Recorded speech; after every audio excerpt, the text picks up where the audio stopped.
ये है नॉर्थ सी। Atlantic ocean के नॉर्थ ईस्ट में Britain, Norway, Denmark, Netherlands, Germany, Belgium और फ्रांस में घिरा हुआ दुनिया का सबसे हिस्टोरिक और बिजी समंदर। ये समंदर अपने अंदर बहुत से खजाने, मिस्ट्रीज और तारीखी कहानियां छुपाए हुए हैं। इसी एक समंदर ने यूरोप को दुनिया का सबसे अमीर खिता बनाया है। सच ये है कि आज की वीडियो में हम देखेंगे कि नॉर्थ सी यूरोप की लाइफलाइन कैसे बना और आने वाले दिनों में क्या चीज इसे और भी ज्यादा इम्पोर्टेंट बनाने वाली है। कहते हैं कि जो भी समुद्रों को कंट्रोल करता है वो ही दुनिया पर राज करता है। 5,70,000 स्क्वायर किलोमीटर पर फैला हुआ नॉर्थ सी इसकी सबसे बड़ी एग्जाम्पल है। हजारों साल से ये समंदर यूरोपियन पावर्स का बैटल ग्राउंड रहा है, जहां पर बेशुमार जंगें लड़ी गईं। इन जंगों की शुरुआत हुई 43 AD में, जब रोमन एम्पायर ने शिप्स के जरिए ब्रिटेन पर अटैक करके उस पर कब्जा किया और फिर यहाँ पर पहली दफा पोर्ट्स बनाए, जिसके बाद ब्रिटेन और सेंट्रल यूरोप के बीच ट्रेड शुरू हुआ। ये वो पहला मौका था जब दुनिया और स्पेशली यूरोपियन एम्पायर्स को एहसास हुआ कि जिसने भी यूरोप पर राज करना है उसे नॉर्थ सी का कंट्रोल लेना होगा। 8वीं सदी में रोमन एम्पायर के कोलैप्स के बाद नॉर्थ सी का कंट्रोल स्कैंडिनेवियन कंट्रीज में मौजूद वाइकिंग्स के पास चला गया। ये लोग छोटी छोटी कश्तियों के जरिए इधर नॉर्दर्न और सेंट्रल यूरोपियन कंट्रीज पर हमले करते और उन्हें लूटते। इन लोगों को छोटी छोटी शिप्स का इतना फायदा था कि इनके जरिए ये यूरोप के दरियाओं में भी घुस जाते और वहां से सेंट्रल यूरोप तक पहुंच जाते। सारा यूरोप इनसे तंग था और इनकी इसी लूट मार के जवाब में जर्मनी में मौजूद चंद ताजिरों ने मिलकर एक ऑर्गेनाइजेशन बनाई जिसका नाम था हैंसेआटिक लीग। इस लीग का मकसद ये था कि ये नॉर्थ सी में अपने ट्रेड रूट्स को और यूरोप के साहिली शहरों को वाइकिंग्स की लूट मार से बचाएंगे। ये आइडिया आहिस्ता आहिस्ता इतना पॉपुलर होने लगा कि बाकी यूरोप के बिजनेसमैन भी इस ऑर्गेनाइजेशन में शामिल होते गए। इन लोगों ने वाइकिंग्स के हमले से बचने के लिए बड़ी बड़ी नेवी शिप्स और ट्रेड पोस्ट्स बनाना शुरू कर दी। 15th सेंचुरी तक हैंसेआटिक लीग का इन्फ्लुएंस इतना ज्यादा था कि ऊपर हिस्टोनिया से लेकर नीचे यूके और फ्रांस तक नॉर्थ सी में इन्हीं का कंट्रोल था। नॉर्थ सी अब ट्रेड के लिए सेफ हो चुका था, जबरदस्त पोर्ट्स बन चुके थे और नेवी में पूरी दुनिया में यूरोप का कोई मुकाबला नहीं था। यही वो टाइम था जब यूरोपियंस ने सोचा कि इसी नेवी के जरिए अब नए रिसोर्सेज और नए कॉन्टिनेंट्स डिस्कवर किए जाएं। इसी मकसद के लिए यूरोपियन कंट्रीज ने यहाँ से बाकी दुनिया के समुद्रों में अपने एक्सप्लोरर्स भेजे और इसी के नतीजे में फिर अमेरिका,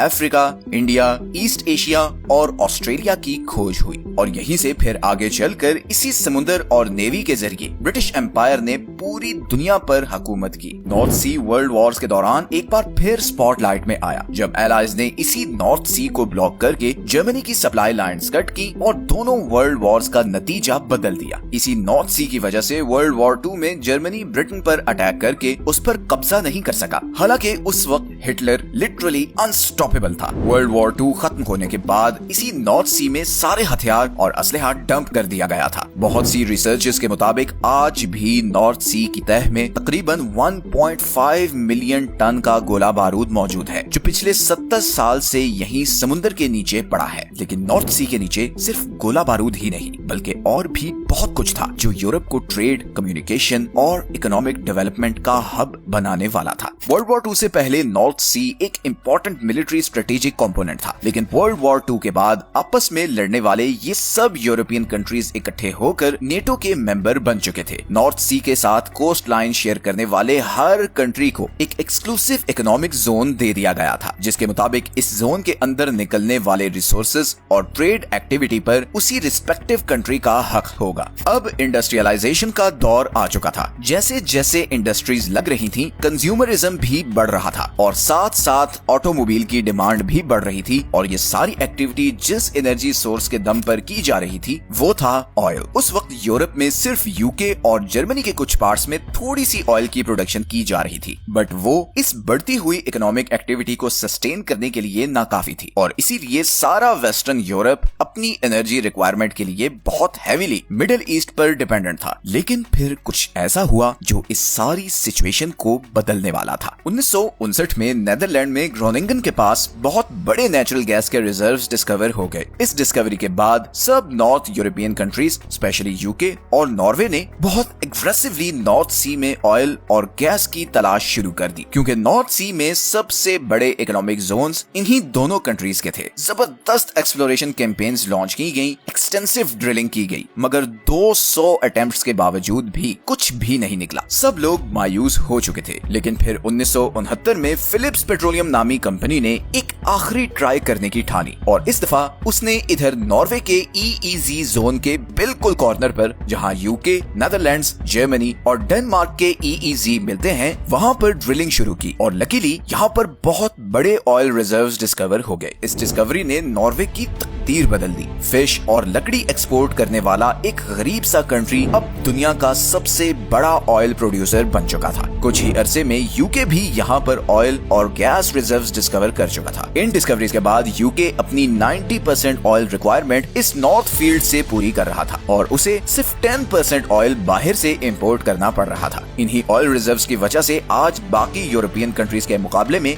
यूके अपनी एनर्जी रिक्वायरमेंट के लिए किसी एक्सटर्नल कंट्री पर डिपेंडेंट नहीं, और इसीलिए रशिया यूक्रेन वॉर के बाद भी उसे उस शिद्दत से एनर्जी क्राइसिस का सामना नहीं करना पड़ा जैसे कि जर्मनी और बाकी यूरोपियन कंट्रीज को करना पड़ा है। तो इन अ नटशेल अगर देखा जाए तो North Sea in European countries की इकोनॉमी के लिए बैकबोन की हैसियत रखता है। लेकिन नॉर्थ सी से ये रिसोर्सेज निकालना कोई आसान काम भी नहीं, क्योंकि यहाँ बहुत से तूफान आते हैं जिसकी वजह से समुद्र के तेवर भी अक्सर खराब रहते हैं। पिछले 60 सालों में यहाँ बहुत से एक्सीडेंट्स भी हो चुके हैं और कई हजार लोग अपनी जान से भी हाथ धो बैठते हैं। अक्सर अटलांटिक ओशन से आने वाली लहरों की वजह से नॉर्थ सी में लहरें खतरनाक हद तक ऊंची हो जाती हैं और यहाँ से गुजरने वाले समुद्री जहाजों को बहुत मुश्किल होती है। इसी तरह नॉर्थ सी में ऑयल और गैस के रिजर्व्स भी तेजी से खत्म होते जा रहे हैं और हो सकता है कि कुछ सालों बाद नॉर्थ सी के डायनामिक्स टोटली चेंज हो जाएं। खैर, आने वाले वक्त में जो भी हो, एक बात तो बड़ी क्लियर है कि आज के वर्ल्ड मैप को शेप करने में इस नॉर्थ सी का बहुत बड़ा हाथ है। कहा जाता है कि मेडिटेरेनियन सी ने क्लासिक वर्ल्ड मैप डिफाइन किया था, जबकि अटलांटिक ओशन ने मॉडर्न वर्ल्ड मैप बनाया और अब पैसिफिक ओशन फ्यूचर का वर्ल्ड मैप रीडिफाइन करने जा रहा है, क्योंकि दुनिया की 3 बड़ी पावर्स बहुत तेजी से पैसिफिक पर अपना कंट्रोल बढ़ा रही हैं। एक है चाइना, दूसरी है रशिया